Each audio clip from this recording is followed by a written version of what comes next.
I love writing this newsletter and doing this podcast. I get to follow my curiosity about the industry, and I'm very fortunate that enough people read it or listen to it to keep me supplied with a steady stream of tips, stories, and interesting things to chew on. But real talk, after last week at the Drums Commerce Media Leaders Forum and Possible Miami, my brain is overflowing. I have too many topics in my notebook and not enough confidence about which ones really matter the most to you. So instead of picking one or a couple of these and hoping it lands, I want to hear from you, dear listener. I'm going to share a list of topics and trends that I've been turning over, including some shared by loyal readers and listeners, as well as some trends that I picked up last week at these events. I'd love to know which ones you want me to go deeper on. If you're listening, please reach out to me on LinkedIn or over on my website, retailmediabreakfastclub.com. You can comment on this post or you can send me a message through the form. I want to hear from you, what's important, and if you have any intel that you're willing to share. Right, let's jump into it. So number one, brands don't want a retail media line item from their agencies. At Possible last week, a number of conversations centered around the fact that retail media has grown up way past its sponsored product ads origins, but the media plans that brands are getting back from their agency partners aren't always mapping back to real objectives. On a panel at Adweek House in Possible, Lauren Weinberg, who is the CMO at Supergoop, said it perfectly. She said, "I don't want to see retail media as a line item on my campaign plan." So brands are asking for integrated plans from their agencies. Why are they not getting them? One stated culprit is internal silos within agencies, that there is a brand team and a performance team and a social team and an influencer team. Is that the underlying issue, or what else is going on? I would love to hear from you. Number two, objective-based buying. Is it a breakthrough or a black box? Objective-based buying was positioned as a potential solve for the problem of retail media being misapplied as only performance marketing. See issue number one. I personally am skeptical that this is the right path for all media buyers, though, especially the larger, sophisticated brands and agencies that are responsible for a lot of volume. I'm not sure they're going to want to be running all their ad spend through objective-based buying models. But maybe it would be a helpful way for the ecosystem to break out of the ROAS trap. I'm really curious what the industry's perspective on this is, because I certainly see the argument from both sides. Number three, how retailers pay their ad sales team. Ooh, not going to get too many comments on the record for this one, I think, but I'm definitely interested in chatting with people on background for this.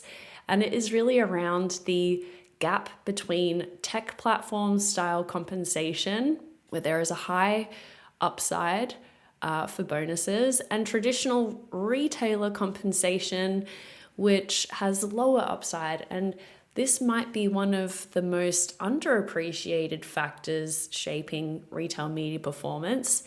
And what happens to these models as the ecosystem matures? Will that force comp up or down? Topic number four, email, SMS, and WhatsApp as retail media services.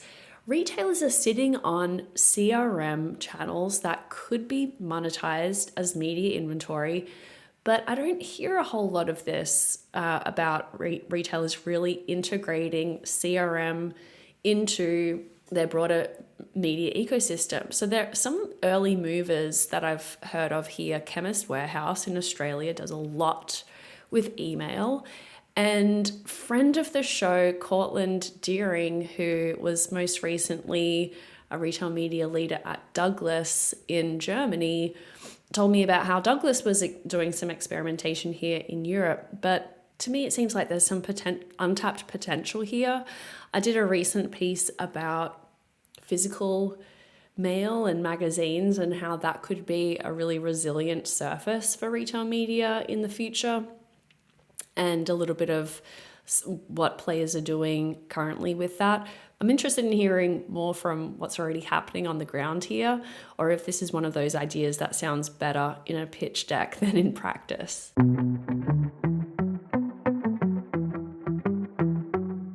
Retailers know that a marketplace model can dramatically boost product assortment, shopper engagement, and total revenue. But to get the most out of your marketplace, you need an ad tech solution that can really engage sellers. Miracle Ads is powering the future of retail media for leading retailers to activate both 3P sellers and 1P brands. Learn more at miracle.com. That's MIRAKL.com. Topic number 5, experiential retail media. Beyond digital screens in stores, some retailers are investing in experiential formats, things like product sampling with pickup orders, in-store events, influencer meetups. At Possible, Best Buy's retail media head Lisa Valentino spoke about bringing back midnight openings for major product launches and these huge scale experiential activations that they're doing in store with partners. And at the event, a lot of brand leaders kept coming back to the value of physical retail experiences and human connection as something that digital can't replicate and that AI-enabled shopping can't disintermediate. So the opportunity is real, but the logistics are really hard. And so I'd love to get a little bit more into what's actually happening on the ground here. And from a brand's perspective, as well as the retailers, is the juice worth the squeeze? Topic number 6, what are we using data clean rooms for? When I spoke with Cortland Deering a few weeks ago, he brought up a really interesting use case for data clean room. And it was very, very specific and very intriguing. And it got me thinking about how data clean rooms are being used today. There are a couple of use cases. It can be used by commerce media networks partnering together to enhance their data pool and make it more attractive to advertisers. And it can also be used by brands and agencies to leverage them directly. So many use cases, but I'd love to dig deeper into this one and hear about what kind of use cases are bringing the most value to advertisers. And finally, topic number 7, AI agents in retail media operations.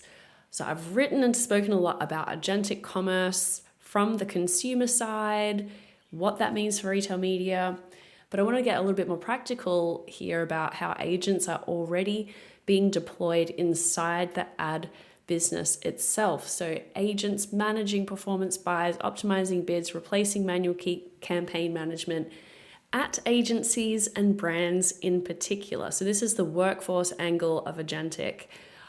I have mixed feelings about putting this on the list. I know I'm going to get inundated with pitches from vendors talking about all of their agentic stuff. I'm interested in learning more about those angles, but I would especially like to hear from agencies and brands who are actually using them. That will probably be my angle. So these are 7 things that are on my brain. I would love to hear which ones resonate the most with you. And if you're a practitioner working on any of these, building it, I would really love to hear from you. We can keep the conversation private, or I can credit the people who helped me get smarter on these topics. It all depends on you. So thank you again for listening. I appreciate you being out there and letting me know what's hot and what's not. Thank you, and I'll catch you tomorrow.